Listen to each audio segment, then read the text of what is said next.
Let's start with the new topic, which is the last macro skills or the new macro skills and language.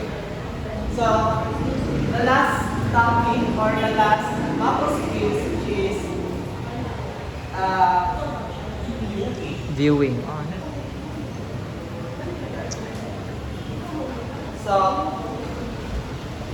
viewing means an active process of attending and comprehending visual media such as television, advertising, images, films, diagrams, symbols, photographs, videos, drawings, sculptures, and paintings. So, it means viewing is the skills that we are, it is the active skills that we are in, which many times of watching televisions, like watching YouTube. images, we comprehend it through viewing. So this definition is according to the Canadian Common Curriculum Framework. So these are the procedures of the viewing skills. The first one is the pre-viewing, which is the students prepared to view by activating their schema, the prior knowledge they bring to the study of the topic or theme, anticipating a message, predicting, speculating, asking questions, and setting a purpose of viewing. So, in a previewing, the students prepare their ideas of their what they are watching. Like, for instance, they are watching a movie. They prepare their through viewing. In a previewing, they are now formulating questions of what will happen in the movie, what will happen to the characters, and what is the ending of the movie. And also, in the previewing, sometimes the viewer or the students or the learners can predict the ending of the story. So, the other one is the during viewing. The students view the visual text to understand the message by seeking and achieving understanding, by making connections, making and confirming prediction and inference, interpreting and summarizing, posing and reviewing and analyzing and evaluating. So, in during viewing, this is the time that the questions of the students will answered during the reviewing. And this is also the time that the students can evaluate their understanding about the videos or the pictures that they are watching. And yeah, they are also confirming their predictions during the reviewing. The next one is the after viewing.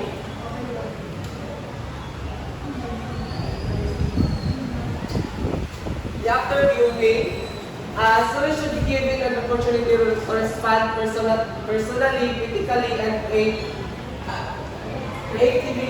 creatively to visual text. So, after viewing, this is now where the students have given their reflection of what they have understand on the text, the pictures, the movie that they are watching.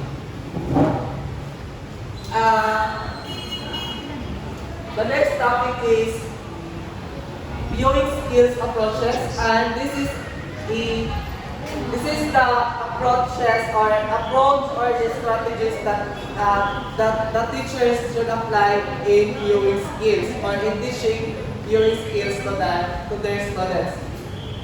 So the quizzes and the SS. This approach was developed by Entopel and is used widely in schools in UK.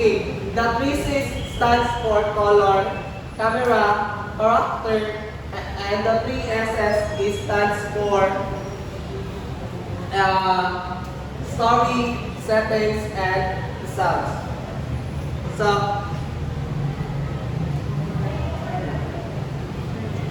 So in colors, this approach is actually focus on the film itself, focus on the mga videos like that. So with the color, the students could answer these questions. What colors do you see? Or what colors do you see in the movie? If the colors About sadness. ano ba siya, affect ba siya sa ilang viewing, and what do the colors make you feel? So, unsa ba ang mga feel based on the colors that the movie or the directors put in that movie or in that film. So, what do you think the certain colors are used? So, dito na that the students could what are the colors that have been used in the movie, and what mood do you think the colors create? So, what mood, if it is sad, happy, or lonely, or ganun. So, when you see the camera, the camera is the student could answer these questions also.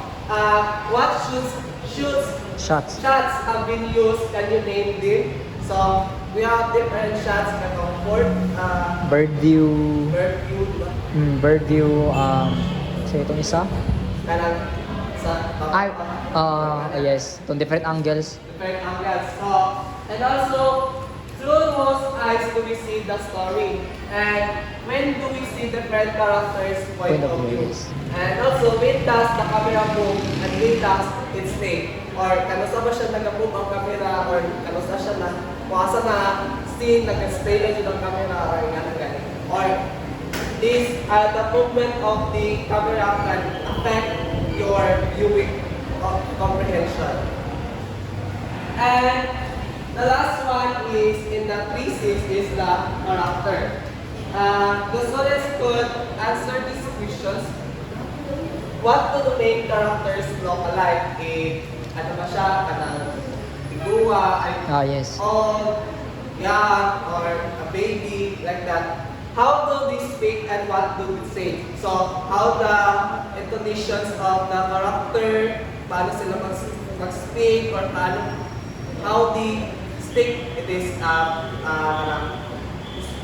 piso or Kalma. soft or calm. How do they behave? So, what is the behavior of the characters in the story?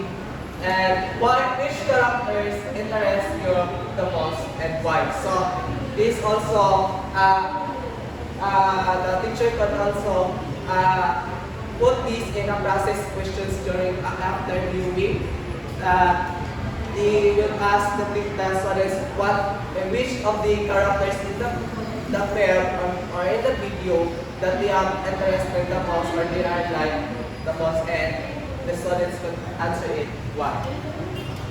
And in the 3Cs, which is the story, the settings, and the sounds. 3S. So the story means what this also the process questions and the 3Cs. And in the story side is what happens in the beginning, middle, and in the end of the story. This also the guide of the student to understand or to comprehend the movie, what that they are watching. And also, what are the most important things or events that happen in the story. So, during this question is quite most important siya before the viewing na ihatag nito sa estudyante. The student and the teacher could tell the student that during your viewing session, you should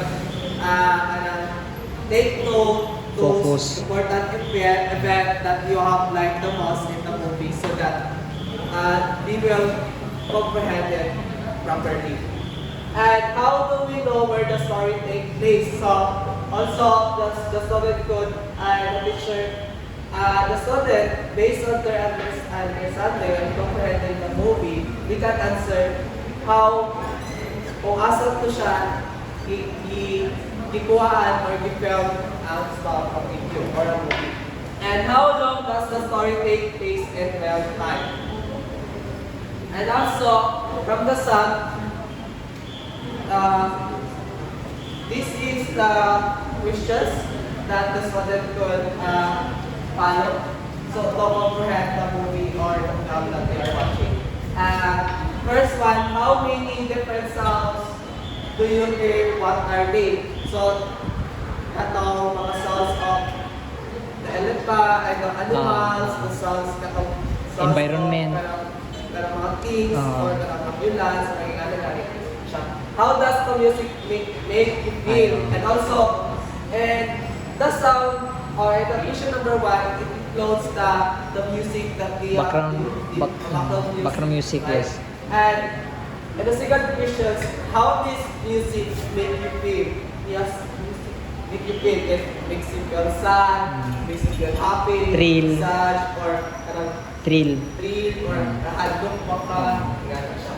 Are there any moments of silence or during your movie viewing, is there any baka yung po kay exciting na siya nila, gano'n siya, or through the movie, ano na siya sa inyo na magilong po. Can you hear any sounds effects or sounds from boom, from whoosh, Mga sound effects, yes. So, the last one is the sentence. So the sentence is, where does the action take place or where does the film or be directed or asa dito na. So when and how does the setting change? O kanos o asa pa siya nag-change ang settings sa movie? And how could you tell where the story was taking place? So as we all know that when we watch the movie, sometimes we familiar the place, di ba? Like when the movie is filmed in the Paris and you saw the Paris, Eiffel Tower. Eiffel Tower. So you could see this movie is filmed in the Paris, or this specific scene is filmed in the Paris. And how could you tell when the story was taking place? So, na siya, prior knowledge mo, Yes. familiarity of the place, may gana siya. So, the next one is the, what we call it, Libog pa ko. the visual,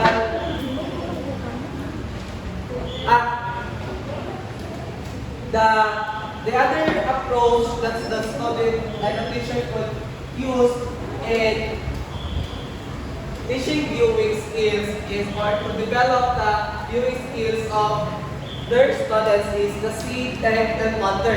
And this approach is could apply in paintings or in the print or the pictures.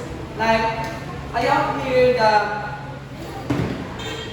the three pictures, and I want you to give your idea. I want you to apply those this approach, the see, think, and wonder. So, Kita. Ano dito? Okay. This, ano na lang. Okay. This is Ayan. the first pictures. What can you see in the pictures? We see a person being duct tape his or her mouth. So, what can you think? Injustice. It's about injustice. Yeah. And how did you wonder? It is showing the injustice or the justice being played. Ayun. See, you apply to Seating. seating wonder approach, diba? Yes. Because sometimes when we saw pictures, when we saw a painting, we see, we wonder or we think that this pictures is so emotional. Yes, emotional. Or sometimes we wonder that what if you are that person, or what if is that pictures is existed, or that specific phenomenon is existed. So it was developed by the researcher educators for Project Zero at Harvard University. This approach helps students make a careful observation and develop their own ideas and interpretation. So this approach is helps the students to observe the pictures that we have sent, or Yes. the paintings, and make their own ideas about that painting or that pictures, and make their own also interpretations. And yeah, by asking, I don't think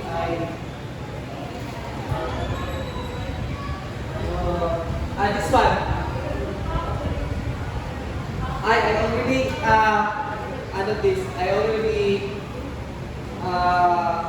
Yan katong ganina, di ba? yeah. What you see, what you Please think, practice this one what you also. wonder. The other one. This one, these pictures. What do you see? Ano, a gun, a rifle with people. And what do you think what you see? I think this is a crisis from a war and showing a crisis. Is there any phenomena that you have remember? Yes, from during the this day? yes, the issue of Iraq and sa to na country isa. Ayun, basta mo na to siya. Israel. Iran and Israel, right? Oh, yes, And Israel. also the Ukraine and Ay, oo. O panahuman. the Russia. And Russia, also oo. the Palestine. Yes. And this one also. What can you see? What do you see in the pictures? A melted clock being melted as gold. What do you think? Yabag! What do you think this picture is about? It means time is gold. Is that it? Is that what you say? Yes. See, brother? Yes. And what makes you wonder? The time is important. Every time Matters. matters. Yes. Be careful with the pictures, ha? Ay, oo na po may... Look at the background. Let me change. What can you see about this one? Climate change daw. Yeah, right. The climate change. Time is gold that we must. So, these pictures show that time is gold, and we must, ano tawag yan? Preserve. We must make a movement To address climate change. This climate change. Because what we have experiencing right now, the high index, and there's so many what people die because of the Yes. and yeah, that's the see, think, wonder approach. It helps the students to develop their critical thinking and to make a interpretation on the paintings or the pictures that we have seen or they have seen. So, the other one is the visual thinking strategies. The visual thinking strategies approach is, this approach was developed by Abigail Lawson and Philip Inawin 30 years ago. So, it finds meaning in imagery and develop visual literacy skills through learning in the arts, fostering thinking and communication skills through listening carefully and expressing oneself. So, Okay. this approach was developed by Abigail Lawson and Philip Inawin, and this approach helps the students to develop their visual literacy and also fostering their critical thinking skills and communication skills by carefully listening and expressing themselves about what they have heard and what they have seen. The next one is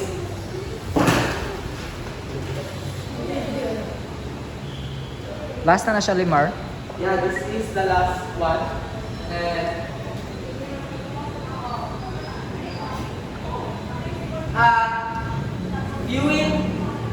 viewing as the new mapping skills. So, viewing skills was developed because of the rise of the technology, and that's why we include the viewing skills because technology nowadays is rampant, and this would help the student to comprehend properly or comprehend, and also to develop their visual comprehension on the pictures, the film that they have. And Maro 2016 highlights that the privilege of visual media inaugurated viewing as a language macro skill. So, according to Maro 2016,